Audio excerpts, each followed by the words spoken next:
buenas tardes, amigos. Este es el programa Diálogos de Montoneo. Bueno, la semana pasada, los latinoamericanos, los hispanoamericanos, fuimos impactados por una noticia.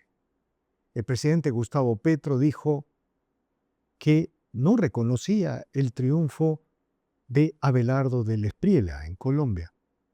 Casi paralelamente, el señor Iván Cepeda señaló que estaba convocando a la desobediencia civil. Bueno, la respuesta del señor del Espriella fue durísima. Señaló que interrumpía la transmisión de mando y luego dijo de que iba a jurar en un fuerte militar. Y llamaba a las Fuerzas Armadas a hacer respetar el régimen constitucional de Colombia. Inmediatamente los peruanos, que queremos reflexionar sobre estos temas, recordamos que el señor Roberto Sánchez, amigo de Gustavo Petro, desconocía abiertamente el resultado electoral que proclamaba el triunfo de Keiko Fujimori a la presidencia de la República. Si bien es cierto, estas reacciones no han llegado, como se dice, para más, no dan para más, lo cierto es que revela la naturaleza antidemocrática de una izquierda latinoamericana. Necesitamos reflexionar sobre eso. Y si le agregamos el hecho que el señor Evo Morales, amigo de Gustavo Petro, amigo también de Roberto Sánchez, por propia confesión del último, hace unas semanas atrás estuvo liderando o está liderando todavía una movilización, entre comillas, popular, que pretendía derrocar al presidente Rodrigo Paz, exigiéndole convocar elecciones en 90 días, el cuadro está completo. La izquierda de América Latina tiene pocos vínculos con la democracia y queremos reflexionar sobre ese tema y por ese motivo, el día de hoy hemos convocado a nuestro amigo Juan Claudio Lechín, periodista, a quien seguramente en las próximas semanas entrevistaremos sobre su reciente novela, y escritor colombiano, boliviano, perdón, grave error mío, periodista y escritor boliviano de larga trayectoria en la región. Él ha tenido la gentileza de aceptar esta conversación. Buenas tardes, Juan Claudio, gracias por el diálogo. Muchísimas gracias a ti y a tu audiencia, Víctor. Pero, ¿qué reflexión te merece la conducta de Gustavo Petro y de todos estos señores que hemos tratado de resumir en la introducción? Nosotros, los latinoamericanos, hispanoamericanos, tenemos la singularidad de que después de la independencia dejamos de vernos como parte de España y cada uno de nosotros empezó a verse como un país independiente sin conexión con el resto. Lo de país independiente es cierto en gran medida, pero sin conexión con el resto no. Tenemos muchísimos siglos de vinculación. Y eso recae en el concepto que tenemos de nosotros mismos y de la región. Y hago este pequeño preámbulo, Víctor, porque pensamos que lo que nos sucede a nosotros es algo interno, es una política interna, endógena. Entonces, los colombianos creen que lo que les sucede a los colombianos es producto de Colombia. Y los bolivianos creemos que es producto de Bolivia, y los peruanos creen que es producto del Perú, y los mexicanos creen que es producto de México. Entonces, no tenemos, porque en los últimos años no hemos hecho un gran debate político de la filosofía de la historia para entender algo elemental. Existe una ofensiva antioccidental contra todo el hemisferio. De tal manera que donde nosotros vemos a Petro, yo veo a un instrumento antioccidental. Donde nosotros los bolivianos vemos a Morales, yo veo a otro instrumento. Donde ustedes ven a Sánchez, yo veo a otro instrumento. No veo esos rostros. No creo que tengan independencia de acción, no creo que tengan ni siquiera iniciativa. Su discurso es absolutamente vacuo, sí.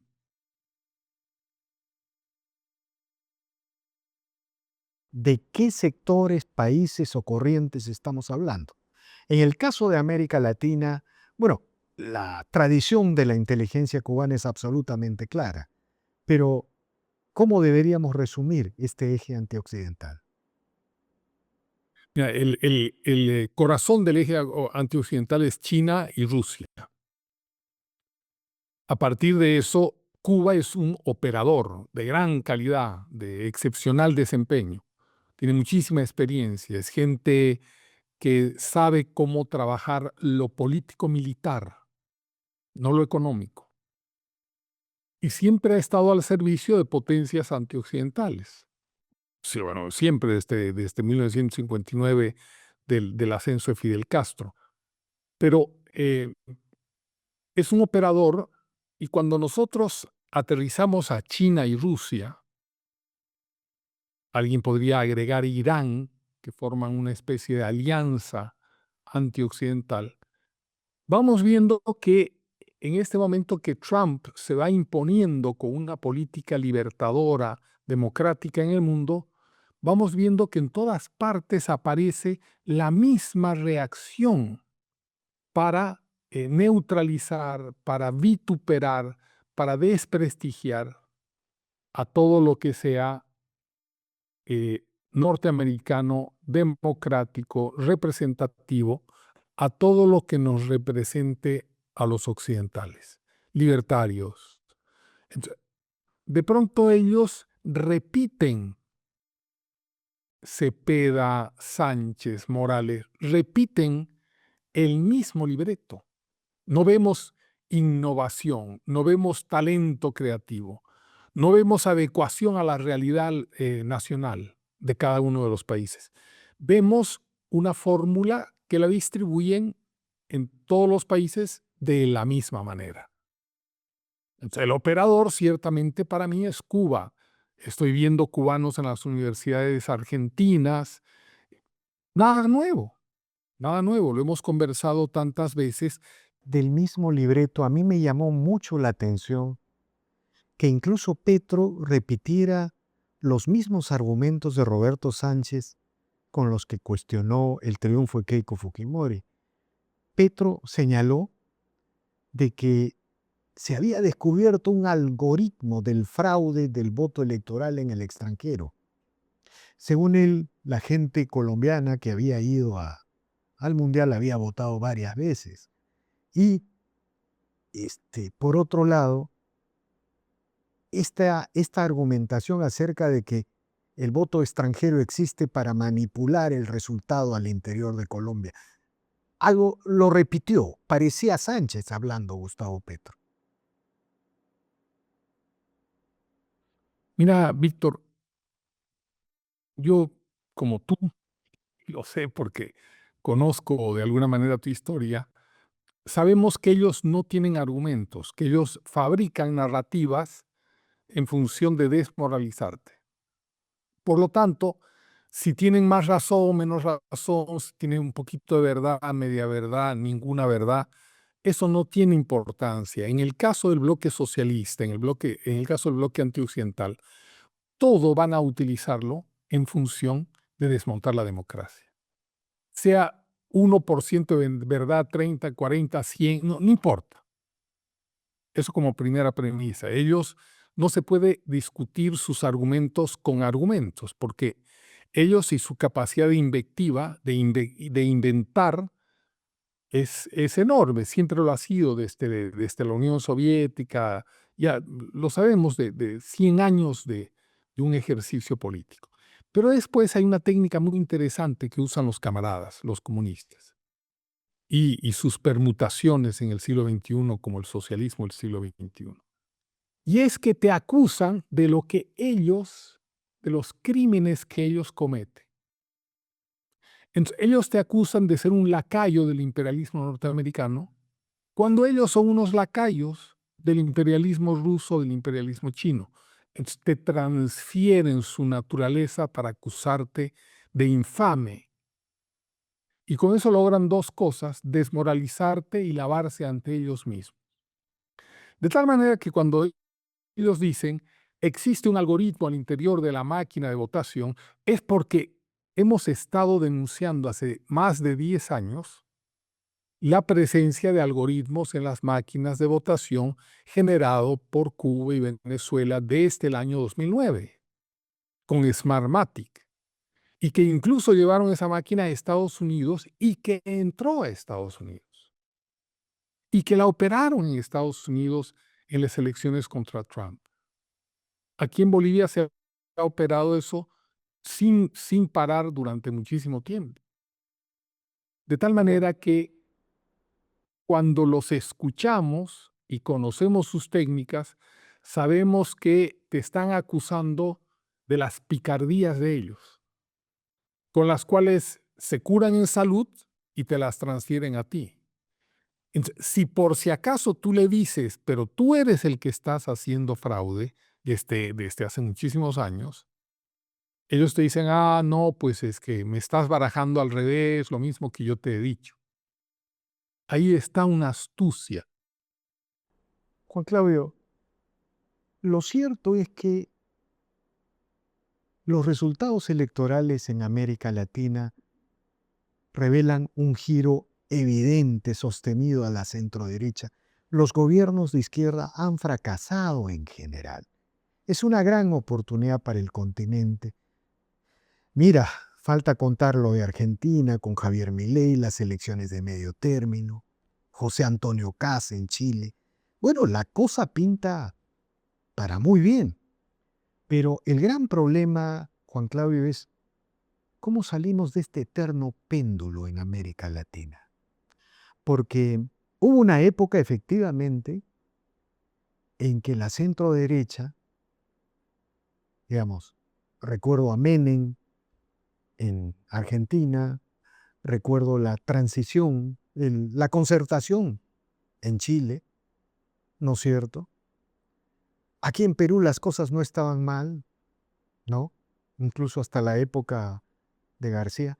Pero luego vino este famoso péndulo, apareció Hugo Chávez, si no me equivoco, el 2009 en Venezuela, luego Morales, los Kirchner, y así sucesivamente. Y ahora viene un ciclo de la centro derecha. Pero ¿cómo hacemos para salir de estos ciclos que nos están llevando hasta el fondo? Porque América Latina ha perdido cualquier posición frente a Asia, frente al crecimiento de Asia, el PBI de Asia, en fin. La única manera que podemos recuperar el tiempo perdido es en la medida en que la democracia permanezca al menos 50, 100 años. Si no hay permanencia de un sistema político libre, estable, que dé oportunidades al mercado, que permita que los más pobres puedan, a través de su dinamismo empresarial o emprendedor, lograr mejores condiciones de vida y de desempeño económico a través del tiempo, vamos a volver a caer en un espiral, o más bien un ciclo de ciclotimia, ¿no? De éxtasis y de hundimiento, ¿no? de, de depresión y de exaltación. La única manera para poder mantener una democracia durante 50 años es derrotar definitivamente al socialismo. Porque el gran problema de la derecha es que no, y aquí voy a apelar a Marx y a la Iglesia Católica, es imprescindible que tengamos conciencia de que es un enemigo, no es un rival, de que no es un demócrata que concursa en democracia en igualdad de condiciones, vienen a destruirla. Fingen ser demócratas mientras no tienen el poder, apenas lo capturan, la destruyen. Ahora, uno pensará que cuando están derrotados se repliegan. No, no solamente se repliegan, ya han dejado al interior de las instituciones gente. A mí me sorprende que Estados Unidos esté tan lleno de una izquierda radical en las instituciones. Agarran jueces a los que les presentan pruebas de su radicalidad. Y, y- y el sistema no toma una ofensiva tremenda para deshacerse de ese cáncer, sino que los consideramos como una otra opinión, que hay que discutir, debatir. No lo estamos tomando como una enfermedad a la que hay que intervenir. O sea, para mí lo más importante, para que el Perú, Bolivia, etcétera, etcétera, podamos tener un ciclo importante de desarrollo, de cultura, es que la democracia dure. Y la única manera que pueda durar, Víctor, es la derrota y el arrinconamiento de la izquierda radical en nuestros países. ¿Cómo va la lucha democrática en Bolivia? El presidente Rodrigo Paz ha resistido con firmeza. La estrategia de Evo Morales como que se ha detenido, se ha bloqueado. ¿Cómo ves las cosas? Sí, lo que pasa es que el presidente Rodrigo Paz ha resistido inmóvil con firmeza.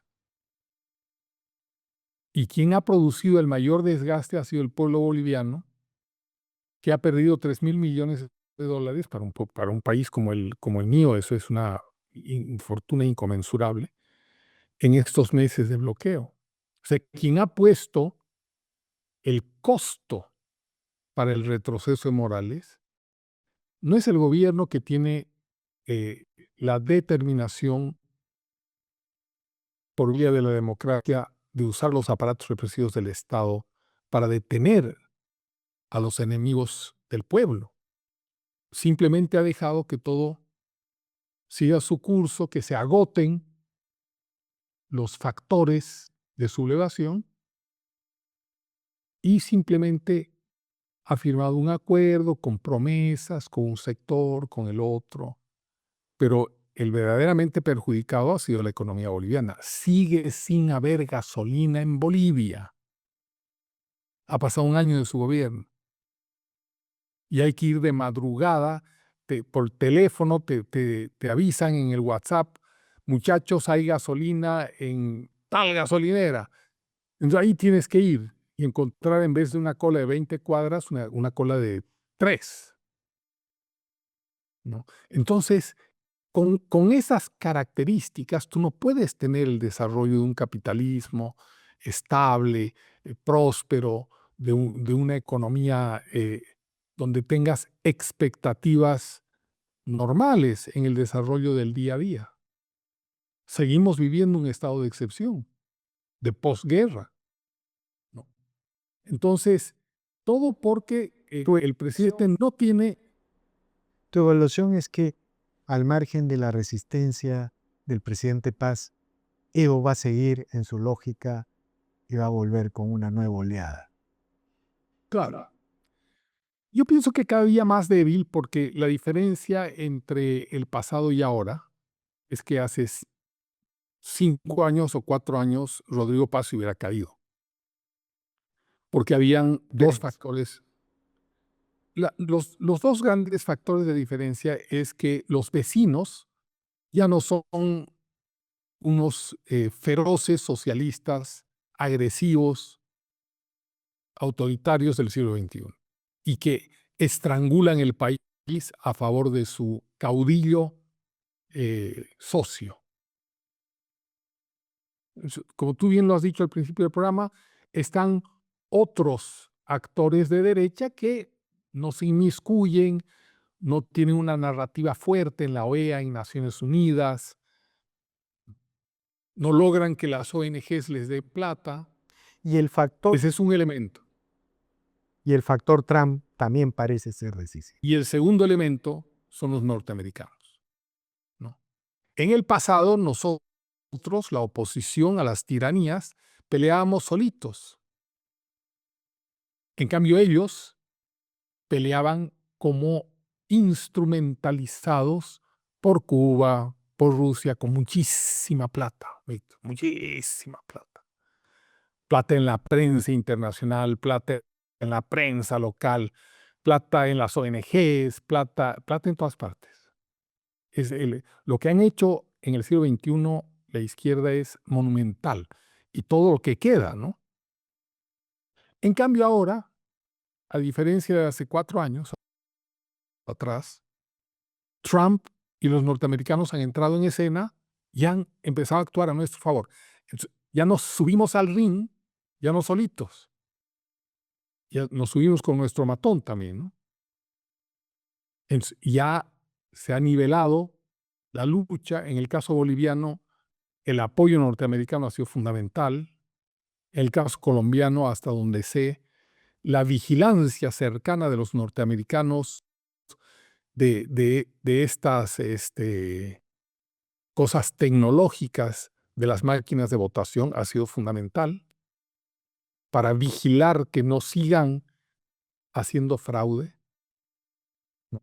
Entonces, la presencia norteamericana nivela en muchos aspectos la lucha democrática. Pero, estimado Juan Claudio, bueno, para finalizar, a pesar de los problemas, un inmejorable momento para América Latina. Se puede concluir. Sí, lo único que me preocupa es que pongamos demasiadas expectativas sin tener ni leyes. Gente o Esprella, la reacción de Esprella es una reacción de alguien que ha sufrido profundamente durante 60 años la violencia en Colombia. Entonces, su primera declaración es: señores, vamos a bombardear los centros de narcotráfico, listo. O sea, vamos a usar los aparatos represivos del Estado para garantizar la democracia, la vida, la circulación, la libertad en el país. No vamos a ir a negociar y darles 8 curules parlamentarios a unos pedófilos que han maltratado a la juventud y a la niñez colombiana por miles y miles y miles. Los casos que cada día salen de las violaciones de niñas en Colombia por parte de la FARC y del ELN son horrendos, son nunca vistos, ¿no? Así, centros de acopio de niñas para la violación es algo perturbador, ¿no? Entonces el hombre agarra y dice: bueno, desde ahora vamos a lo nuestro, ¿no? Ustedes quieren la guerra, bueno, la democracia se defiende. Entonces, en la medida en que tengamos esa claridad, la expectativa es buena. En la medida en que no haya esa claridad, Víctor, vamos a sufrir nuevamente una decepción y se va a fortalecer la ultraizquierda y va a empezar a amenazar con regresar. No se puede sostener que la izquierda esté en retirada o agonice en la región. De ninguna manera, pero de ninguna manera. Si a Trump le están dando la batalla interna con el Mundial, entonces cuando vemos la realidad, resulta que ahora Argentina está beneficiado por los árbitros. Han creado toda una narrativa para desmoralizar en realidad a Milei, que es un asociado de Trump, y están descalificando al Mundial en los propios Estados Unidos porque está Trump gobernando. Entonces uno dice: pero ¿cómo se te ocurre? Pero es que, a ver, hagamos números de la cantidad de memes que se pasan por día.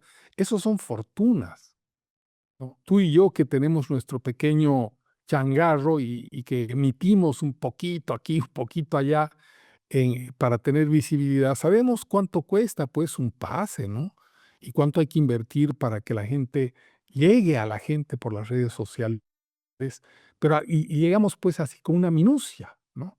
Ahora, imaginemos que ya está instalado en el planeta entero, que el reclamo es de Egipto, de no sé qué, es de todos, ¿no? Entonces empieza como a ser un reclamo generalizado y estamos viendo con nuestros ojos que no fueron los argentinos los que, el árbitro que se parcializó a favor de la Argentina, pero empieza a crecer.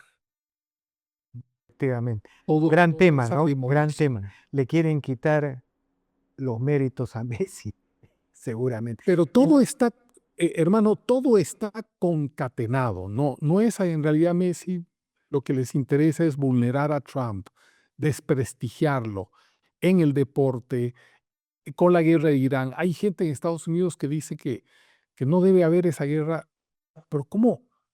Si tienes un poco de cerebro, tienes que entender que Irán con la bomba atómica es la destrucción del planeta, ¿no? Entonces, pero la narrativa tiene ese poder y sabemos cómo manejan los comunistas la narrativa, ¿no? De acuerdo, Juan Claudio, te agradezco infinitamente por esta interesante conversación. Bueno, tenemos que seguir conversando, profundizando. Siempre te esperaremos aquí en Lima y venimos la próxima entrevista con tu gran novela Te- que hay que difundir. Catalina de dos mundos. Gracias. De dos mundos, que trata sobre Gracias. el Real de A8, ¿no? Las minas de Potosí, Exacto.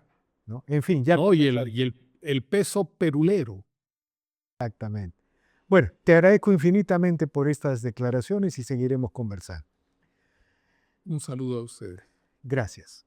Bien amigos, esta ha sido una nueva edición de Diálogos del Montonero. No olvide de suscribirse al canal. Deje su comentario. Así avanzamos y nos consolidamos. Gracias.